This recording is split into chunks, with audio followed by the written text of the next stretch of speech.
José Luis Espert es presidente de la Comisión de Presupuesto y Hacienda, diputado nacional por Avanza Libertad.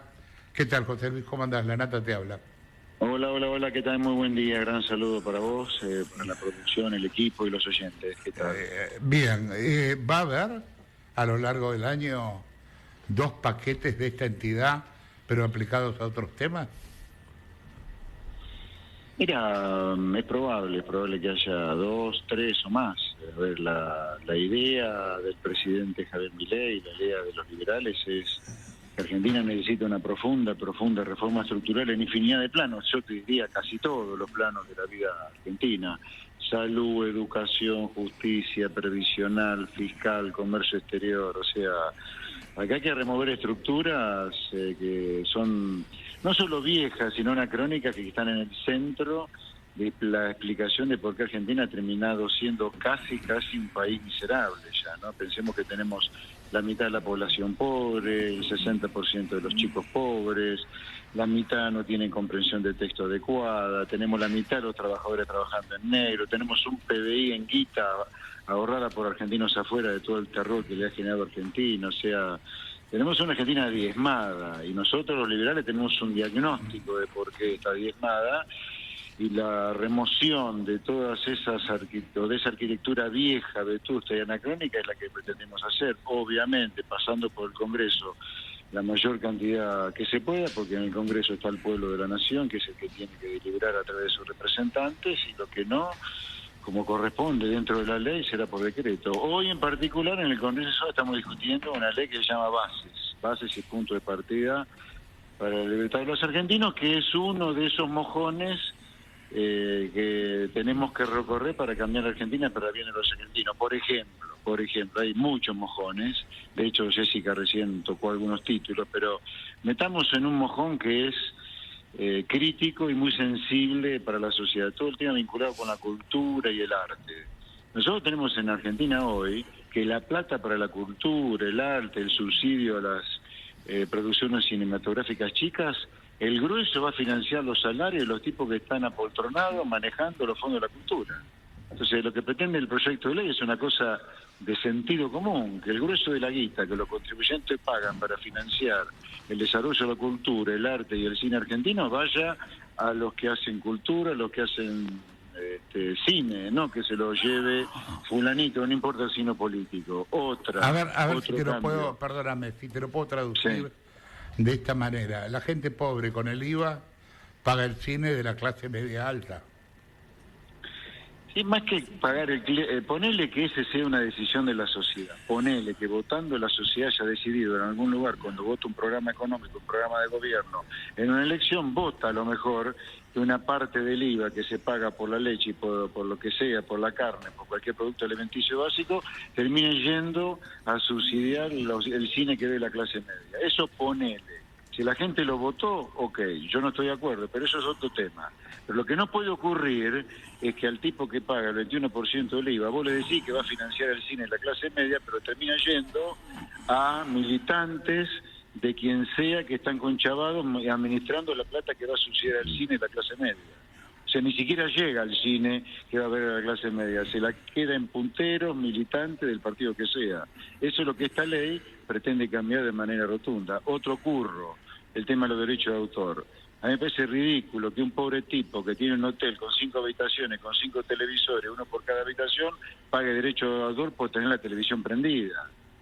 Que el autor cobre por los derechos cuando vende sus canciones en un recital, en una aplicación de música, en lo que eran los CD, los long play hace 40 años, pero no por el televisor que tiene un tipo prendido en su hotel. Y así con un montón de cosas. Por ejemplo, la exportación en Argentina con esta ley pasa a ser un derecho, no un problema contra el cual el exportador o el productor de bienes para exportación tiene que luchar, porque primero tiene que estar el abastecimiento en Argentina de todo y después recién exportar el saldo. No, la exportación tiene que ser un negocio. Increíblemente hoy la exportación no es un negocio, es un problema, salvo los commodities esenciales, ¿no? Uh-huh. Y así con un montón de cosas. Claro, si entras a hacer la lista, hay cientos, por no decirte miles, de ejemplos como para tomar en cuenta de este tipo. Sí, claro, bueno, esta ley aborda algunos de todos esos curros. Y, a ver, la idea, si vos querés, para volver un poco para atrás, el paraguas de todo esto es el individuo primero que todo. Basta de estos especies de mantras de la patria, el movimiento, el partido y después el hombre. Así hemos terminado con el hombre, que terminó esclavizado por parte del Estado, las corporaciones empresarias, las corporaciones sindicales y la corpo política. La idea es la libertad, liberar al hombre de todo este yugo que ha significado el Estado omnipresente, los oligarcas y los empresarios prebendarios también. Porque acá también este proyecto de ley empieza a sentar las bases para que la manera de hacerse rico en Argentina sea otra, no kioscos. Acá, viste, todo el mundo te inventa un kiosco para hacerse millonario. No es que tenemos llena la Argentina de Bill Gates, Steve Jobs, que quieren cambiar la frontera de posibilidad de producción. Acá el que no te pide que le cierre la competencia importada, te pide un derecho de exportación diferencial respecto del otro, o te pide cerrar el mercado de biocombustible para otro. No, no es así, ¿viste? Este es el mercado del curro, Argentina. Argentina se pide el curro, del curro, ¿eh? Y esto es lo que esta ley pretende empezar a terminar, no lo va a terminar solamente esta ley. Tiene que venir una reforma impositiva, tiene que venir una reforma previsional. ¿Hasta cuándo vamos a mentirnos nosotros que pagamos jubilaciones? Nosotros hacemos eutanasia directamente con el sistema previsional. Esto tiene que terminar. Ahora, para eso hay que reformular por completo el sistema previsional. Vos te jubilás a la edad que querés dentro de un tiempo razonable y te jubilás también con lo que te querés jubilar. Si vos te querés jubilar cobrando X, ¿para qué te van a obligar a aportar 80 años? Que además es mentira que aportes 35 años. Jubilate la edad que te quieras jubilar. La idea es darle libertad al argentino y que el argentino asume también la responsabilidad de tener esa libertad, ¿no? Porque si yo te doy la libertad para que te jubiles cuando quieras, bueno, después no me vengas a reclamar que te jubilaste demasiado tiempo y no te alcanza la plata, ¿no? La libertad también implica obligaciones, implica responsabilidad, no solo derechos. Y eso es lo que esta ley pretende avanzar junto con las otras que van a venir. Jessica. Sí, ¿qué tal, expert Jessica Bossi soy? Buen día, Jessica, buen día. ¿Qué tan cerca pueden estar de acordar dos temas que son los que están trabando bastante la discusión en particular? Si destraban eso, tendrían los votos que están necesitando, no en general, porque esta ley entiendo que en general se va a aprobar, que son privatizaciones por un lado e impuesto país. El tema de privatizaciones no parece tan alocado que un sector pida que exista un control parlamentario, una comisión para ver el proceso licitatorio, más teniendo en cuenta los 90s que hubo privatizaciones, hubo escándalos también alrededor de esas privatizaciones, con lo cual es razonable que se pida un mecanismo de control por parte del Parlamento. Eso por un lado, y por otro lado el impuesto país, si usted ve alguna posibilidad de que se coparticipe a las provincias o cree que esto ya es una puerta que Javier Milei cerró completamente. Bueno, mira, dado que tus preguntas son de pronóstico lo que puede pasar, yo te tengo que decir que no te puedo hacer un pronóstico serio de qué puede pasar con las dos cosas. Las dos cosas están en discusión, sí, por supuesto, están en discusión. Yo te voy a dar mi posición personal. Okay. A ver, la Argentina es un país en parte miserable como consecuencia de que se ha negado a comerciar con el mundo. Es como si la nata, siendo periodista, no le quiere vender a nadie su servicio de periodista. Es una cosa ridícula. Argentina ha decidido hace casi 100 años no venderle nada a nadie en el mundo, porque ha decidido vivir de un pescado podrido que se llama sustitución de importaciones o proteccionismo industrial. De tanto sustituir importaciones, hemos sustituido también exportaciones, y por eso tenemos el famoso problema de la escasez de divisas, la restricción externa.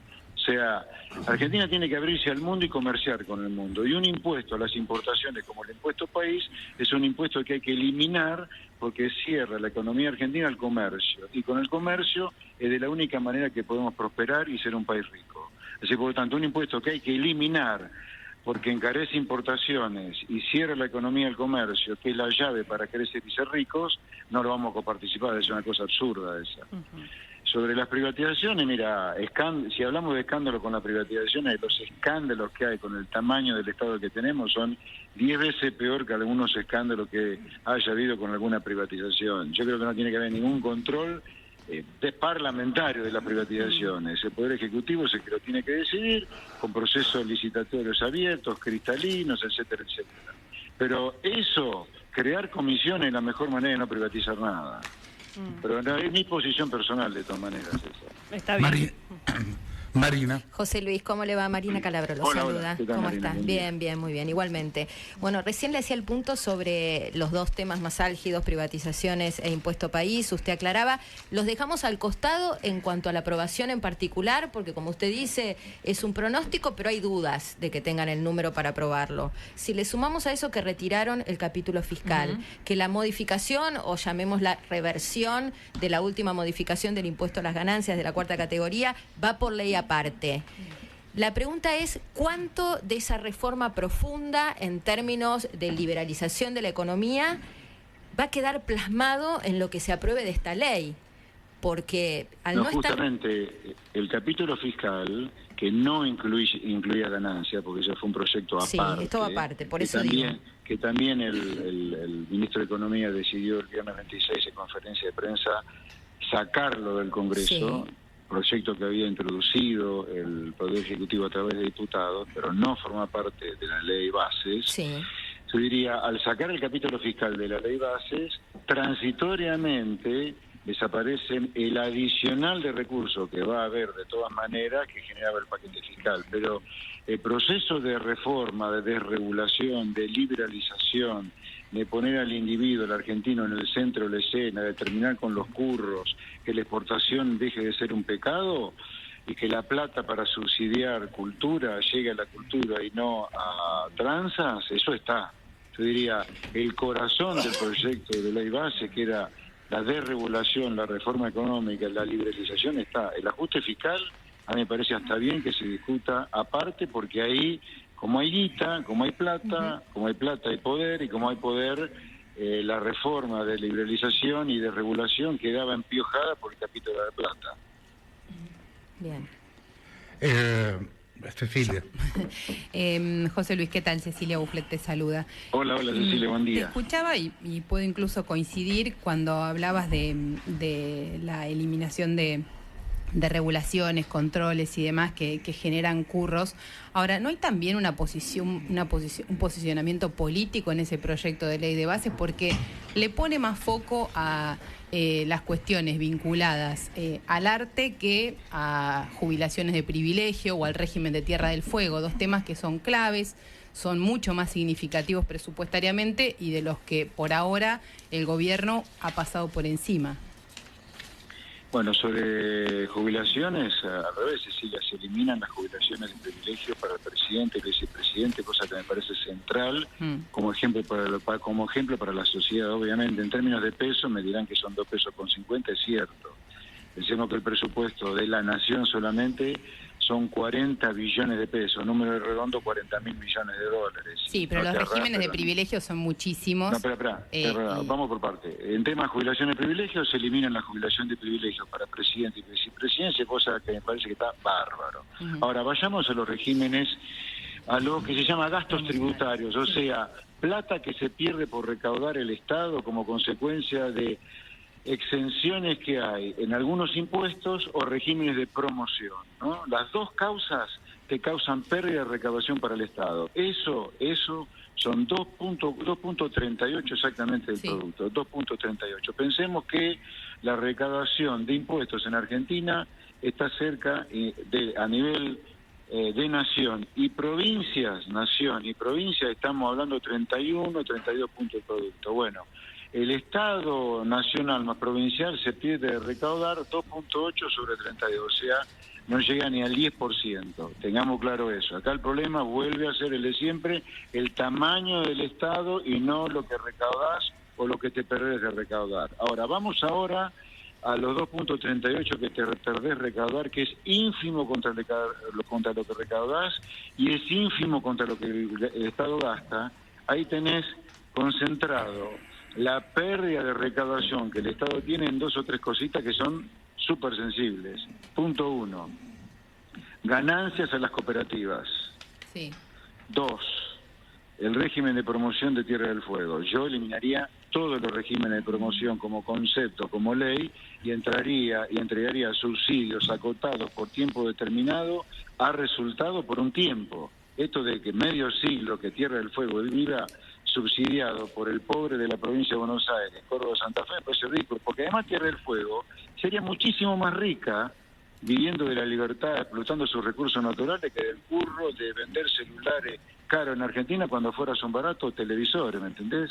Los 15.000 puestos que hay en Tierra del Fuego, o lo que sean, cuestan muchísimo más dinero que 15.000 puestos dedicados a la producción de bienes para exportar y ganar dólares en el mundo. Yo claramente que lo eliminaría, por supuesto que sí. Bárbaro. Expert, ¿qué tal? Rolando Bárbaro nos saluda. Hola, hola. Yo quería volver sobre el tema del impuesto a las ganancias, que fue mencionado Sí. al pasar en esta conversación. Le quería Sí. preguntar, ¿cuál es su postura personal sobre la idea de volver a, por lo menos a la última categoría, volver a cobrarle el impuesto a las ganancias? ¿Qué va a hacer el gobierno finalmente con ese proyecto? Si van a ir adelante con eso o no, pues me parece que es un tema muy sensible, sobre todo para la clase media, que tiene, usted sabe bien, todo el año por delante con la duda de si le van a cobrar retroactivamente el impuesto a las ganancias o no, se lo aprueban este mes o el mes que viene. ¿Qué van a hacer y cuál es su postura, teniendo en cuenta que el presidente Milei en su momento, el año pasado, votó por la derogación? Bueno, a ver, voy a dar mi postura personal, pero no, la postura personal mía, como soy una persona que vive con los pies de la tierra y tiene los patitos alineados, es una postura mirando la miseria argentina, yo quiero que Argentina deje de ser un país decadente. Entonces, ¿qué miro? Miro el mundo donde la gente vive bien. Y ya, lamentablemente, donde vive bien la gente está cada vez más cerca nuestro, ¿viste? Países que antes los mirábamos desde arriba. O sea, para ver qué hacen los países donde la gente vive bien, ya no hace falta ir a Suiza, Estados Unidos, Inglaterra, Alemania o algún asiático, sino mirando Paraguay, Uruguay, Brasil. En los países donde la gente vive bien, no tienen 165 impuestos y tasas como Argentina. Arranquemos por ahí. O sea, acá no se puede pensar, yo como concepto, no puedo pensar en ninguna suba de impuestos hasta que no elimines un montón. Ahora, para eliminar un montón y no terminar en mentiras del pasado cuando bajás impuestos sin bajar el gasto público, tenés que bajar drásticamente el gasto público. Y ahí la responsabilidad es de nación, es de los gobernadores de provincia y también de los intendentes. O me van a decir que no conocen en las intendencias de los pueblos donde algunos de ustedes han nacido, que hay ñoqui. Yo que nací en Pergamino te aseguro que hay ñoqui. O sea, hay ñoqui en todos lados que tenés que echarlo, porque son un robo para el buen empleado público y para el contribuyente, que no es un extraterrestre. El contribuyente deja de hacer cosas cuando va a pagar impuestos. ¿Por qué le vamos al contribuyente, al panadero, al talabartero, al mecánico, al tintorero, que deje de vacacionar o deje de mandar los pibes al colegio que quiere para pagar impuestos porque le vaya un ñoqui? El ñoqui lo tenés que echar. Y el ajuste ese lo tiene que hacer nación, provincia y municipio. Entonces, volviendo al principio filosófico mío, que es mirar lo que hace el mundo, mirá, con 165 impuestos, y vos tenés que achicar el tamaño del Estado antes de bajarlos. Ahora, el mundo que prospera, yo te diría, basa su recaudación de impuestos no en 165, en 3, 4, que es ganancias, el IVA y los impuestos al patrimonio, y cobra alguna tasa. Son 4 nada más. Ganancias, IVA, impuesto al patrimonio. No cobran ni impuesto al cheque, ni bienes personal, ni derecho de exportación, ni ingreso bruto acá, como acá, ni con percepción, ni con retenciones, y te cobran tasa por tener un cartel porque ocupa el aire, ¿me entendés? O sea, yo todo eso, o para pensar un aumento de impuestos, pensaría en desmantelar el tamaño del Estado para poder eliminar todo el resto. Ahora, si el Estado no baja el gasto público, se van a venir suba de impuestos, ¿eh? Por eso acá la política tiene que ser un aporte formidable para que vayamos a déficit cero. Si no hay un ajuste formidable del gasto, y vamos a tener impuestos, o el inflacionario, o el impuestos implícitos, el implícito con el inflacionario, o los explícitos, que podemos definir cualquiera sea. Por eso yo creo que es importante que esta ley sea acompañada por el Congreso en estos días, y que la política haga el ajuste que tiene que hacer, porque si no lo paga la sociedad con impuestos explícitos o implícitos. Y aclaro que el peor de los impuestos es el impuesto inflacionario, porque esa es una máquina de generar progres a diario. Y este presidente, Javier Milei, está completamente comprometido en terminar con eso. Gonzalo. ¿Cómo le va? Gonzalo Sánchez lo saluda. Hola, Gonzalo, ¿qué tal? Estaba pensando que cuando usted dice esta ley, es como que ya no es más esta ley, porque de algún modo ustedes la han tenido que desguazar por la presión política, por la discusión política. Entonces me pregunté toda la entrevista si quizás lo importante no quedó afuera y quedaron cosas que sí son importantes, pero no tanto como ustedes pretendían. ¿No creen que hay algún error de praxis política que debería ser tenido en cuenta incluso para cuando vuelvan a presentar proyectos con este volumen? Bueno, me parece debatible el punto, yo te lo tomo. Sí, debatible. A ver, ¿qué salió respecto de lo original de la ley? Primero, yo soy diputado nacional, no soy miembro del Poder Ejecutivo, ¿no? Pero, sí, es cierto. Está muy cerca. A ver, pero mirándolo desde el punto de vista conceptual, usando sentido común, a ver, ¿qué salió del proyecto original versus la segunda versión, que es la que estamos debatiendo ahora en el Congreso y que seguramente va a dejar a luz una tercera versión cuando se cambie el articulado en particular, porque seguramente va a haber discusión por el articulado en particular? ¿Qué es lo que salió entre el dictamen que estamos discutiendo ahora versus el original? Salió una modificación a la ley de sociedades, eso sí creo que sí que es una pérdida importante. Salió la reforma electoral, muy debatible, por cierto, muy debatible. Estamos hablando de terminar con el sistema proporcional y la lista de circunscripciones uninominales, muy debatible porque en el pasado ha traído muchos dolores de cabeza. También lo que ha salido es el juicio por jurados, ¿no? Esas tres cosas, gorda, y el capítulo fiscal, perdón, el cuarto, el capítulo fiscal. El capítulo fiscal yo creo que está bien por la complejidad que tiene discutirlo en un lugar muy profesional y técnico primero, que es la Comisión de Presupuesto y Hacienda que yo presido. Así que eso está bien, porque es muy gordo lo que está dando vuelta. O sea, hubo un error ahí, hubo un error ahí. ¿Cómo? Se equivocaron ahí, digo, el gobierno, no usted. Digo, por ahí se equivocaron en algo tan pesado que merecía una discusión específica, por ahí se equivocaron en enviarlo en este volumen de temas.